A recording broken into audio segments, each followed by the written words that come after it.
ఈరోజు అమరావతి మన రాజధాని అన్నది ఒక వాస్తవం, అందరికీ గర్వకారణం.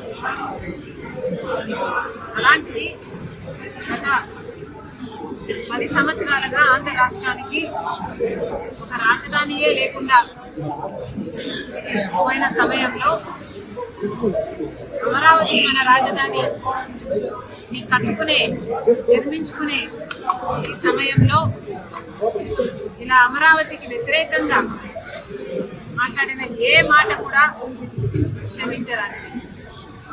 అసలే ఒక రాజధాని లేకుండా బాధపడుతున్న ఆంధ్ర రాష్ట్రానికి ఇది మరో దెబ్బ లాంటిది. మరి అలాంటప్పుడు అమరావతి మనకంత ముఖ్యమైనప్పుడు, ఆంధ్ర రాష్ట్రానికి ఒక రాజధాని అంత ముఖ్యమైనప్పుడు ఇలాంటి వ్యాఖ్యలు చేయడాన్ని కాంగ్రెస్ పార్టీ ఖండిస్తుంది. ఒక పార్టీకి చెందిన ఒక మీడియా హౌస్, వైసీపీ పార్టీకి చెందిన సాక్షి మీడియా హౌస్ లోని ఒక యాంకర్, వాళ్ళు తీసుకున్న ఒక గెస్ట్ స్పీకరు ఎవరైనా ఖండించాల్సిన విషయమే. కాకపోతే నాకు ఇక్కడ అర్థం కాని విషయం ఏమిటి అంటే, ఇది ఇంత ముఖ్యమైన పొలిటికల్ అంశం అయినప్పుడు, అంతేకాదు ఒక సోషల్ ఇష్యూ, ఒక పొలిటికల్ ఇష్యూ అయినప్పుడు ఇంత పెద్ద విషయంలో ఒక పొరపాటు జరిగితే మరి ఒక పొలిటికల్ పార్టీ అయినా, ఒక మీడియా హౌస్ అయినా క్షమాపణ చెప్పడము కామన్ డెకోరం.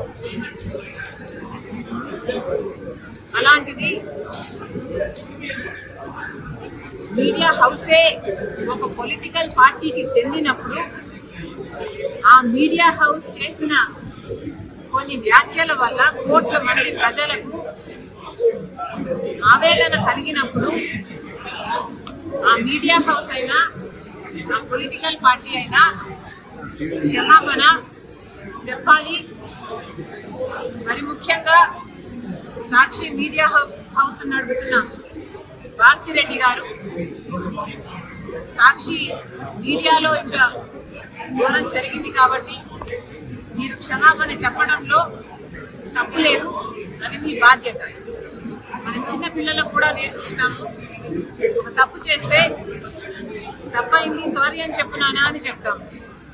మరి అలాంటప్పుడు ఒక తప్పు జరిగినప్పుడు సారీ చెప్పుకోవడంలో, సారీ చెప్పడంలో నామోషి లేదు. మరి ముఖ్యంగా ఇది ఒక పొలిటికల్ పార్టీకి చెందిన మీడియా హౌస్, అంటే జగన్మోహన్ రెడ్డి గారి వైసీపీ పార్టీకి చెందిన మీడియా హౌస్ అయినప్పుడు జగన్మోహన్ రెడ్డి గారు క్షమాపణ చెప్పడంలో కూడా తప్పు లేదు. ఇంతమంది